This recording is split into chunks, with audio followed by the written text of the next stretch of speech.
Subsidy బియ్యం బస్తాల కింద పందికొక్కులు చేరాయి. పేదలకు ఇళ్లలో, వాళ్ల పిల్లలకు హాస్టళ్లలో అందాల్సిన బియ్యాన్ని బొక్కేస్తున్నాయి.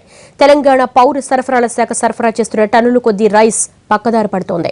రేషన్ బియ్యాన్ని రీసైకిల్ చేసి అమ్ముకుంటున్నారు మిల్లర్లు. అంతా తెలిసి కూడా కావాల్సింది తీసుకుంటూ కామైపోతున్నారు ఆ శాఖ అధికారులు. నిజామాబాద్ జిల్లాలో రేషన్ బియ్యం అక్రమార్కులకు కోట్లు కురిపిస్తోంది. అక్కడ ఇక్కడ అని లేదు, జిల్లా మొత్తం మీద చాలా రైస్ మిల్లుల్లో రీసైక్లింగ్ నడుస్తోంది. బాగా పాలిష్ పట్టి సన్నబియ్యం పేరుతో మార్కెట్లో ఎక్కువ రేటుకు అమ్మేస్తున్నారు. తాజాగా బోధన్ మండలంలో ఇలాంటి వ్యవహారమే వెలుగు చూసింది.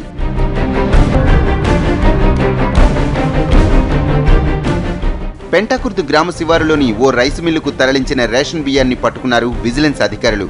విష్ణు రైస్ మిల్లో 51 సంచుల బియ్యాన్ని డంప్ చేస్తూ రెడ్ హ్యాండెడ్గా దొరికిపోయారు. కిలో రూపాయి బియ్యానికి పాలిష్ పెట్టి మార్కెట్లో కిలో 30 రూపాయలకు అమ్మేస్తున్నారు. రేషన్ డీలర్లు, మిల్లర్లు కలిసి ఇలా పేదలకు అందాల్సిన బియ్యాన్ని పక్కదారి పట్టిస్తున్నారు. ప్రజలకు పంపిణీ చేయాల్సిన రేషన్ బియ్యం ఈరోజు నల్ల బజార్కు తరలుతున్నది. ఈరోజు ప్రజలకు చేరువయ్యే రూపాయి కిలో బియ్యాన్ని ప్రజలకు పంపిణీ చేయి ప్రజల కడుపు నింపే బియ్యం ఈరోజు కొంతమంది అక్రమార్కులు దాంట్లో చేరి ఈరోజు ఆ బియ్యాన్ని పక్కదారి పట్టిస్తున్నారు. ఈరోజు దాంట్లో దళారులు, అక్రమార్కులు కొత్త పద్ధతుల్లో ఈరోజు అక్రమంగా నల్ల బజార్కు తరలిస్తున్నారు. హాస్టళ్లలో విద్యార్థులకు సరఫరా చేయాల్సిన సన్నబియ్యం కూడా మిల్లర్ల పాలవుతోంది. బోధన్లోని బాలికల హాస్టల్ నుంచి అక్రమంగా బియ్యం తరలిపోతోందన్న ఆరోపణలు కొనసాగుతుండగానే మిల్లులో రేషన్ బియ్యం పట్టుబడింది. గవర్నమెంట్ తక్కువ ధరకు సరఫరా చేసే సరకు ఏ రేంజ్లో పక్కదారి పడుతోందో దీన్ని బట్టి అర్థం చేసుకోవచ్చంటున్నారు స్థానికులు.